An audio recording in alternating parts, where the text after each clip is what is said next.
For walking away without letting my boyfriend explain after catching him leaving a hotel with another woman? I always thought that if I were ever cheated on, I'd know. That I'd see the signs, that my gut would tell me, that it would be obvious.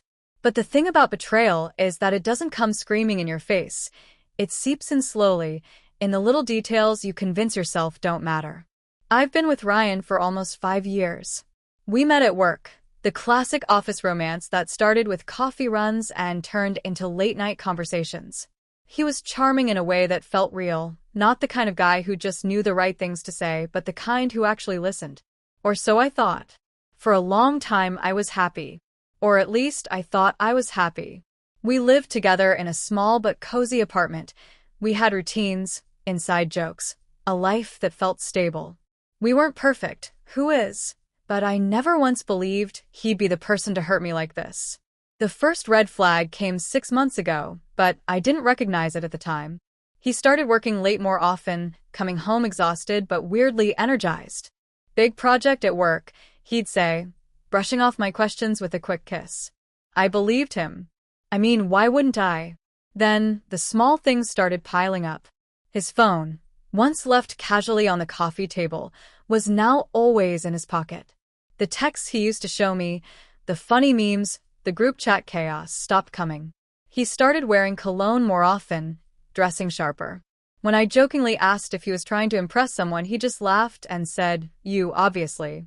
I ignored it, told myself I was being paranoid, that I wasn't that kind of girlfriend. And then last Friday happened. I had planned a quiet night in homemade pasta, a bottle of wine, a movie. Ryan had said he'd be home by 7. At 7:30, he still wasn't there. At 8, my texts were unanswered. At 9, my call rang twice before going to voicemail. By 10, I was spiraling. Not because I thought he was cheating, I wasn't ready to think that yet, but because something felt off.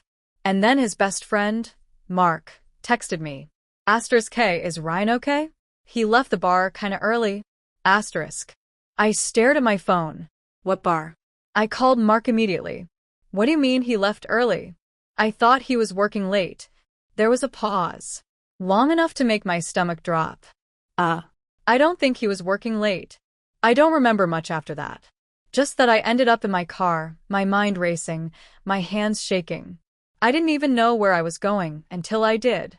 There was a hotel about 20 minutes from our apartment, one we had stayed at before for a weekend getaway. I don't know why my brain decided that was the place. Maybe it was instinct. Maybe it was just some sick joke from the universe. But when I pulled into the parking lot, my chest was so tight I could barely breathe. And that's when I saw him, walking out of the hotel lobby. With her. She was laughing at something he said, her hand brushing his arm like it was the most natural thing in the world. And Ryan? He looked relaxed. He looked like a man who didn't have a girlfriend at home, waiting for him with a plate of food that had gone cold. I don't know what I expected to do. Scream? Cry? Throw something? But instead, I just got out of my car, walked up to him and said, "So this is what working late looks like?" His face went pale. She looked at me, confused at first, then realized. I could see the excuses forming in his brain before he even opened his mouth, the half-assed lies he was about to try. But I didn't give him the chance.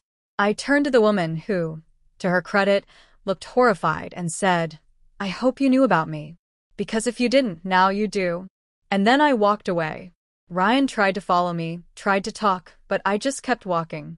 I heard him calling my name. Wait, just let me explain, but there was nothing left to explain. By the time he got home, his stuff was already packed. I didn't scream. I didn't cry. I just looked at him and said, "You don't get to beg for forgiveness from a woman you clearly didn't respect enough to stay faithful to." And then I left. Now, my phone is full of messages from him, from mutual friends, even from his mom. Half of them say I should have let him explain, that maybe it wasn't what it looked like. The other half say I did the right thing, because once trust is gone, there's nothing left to save. I don't know if I'm heartbroken yet. I think I'm still in shock. But if there's one thing I know for sure, I'll never ignore my gut again.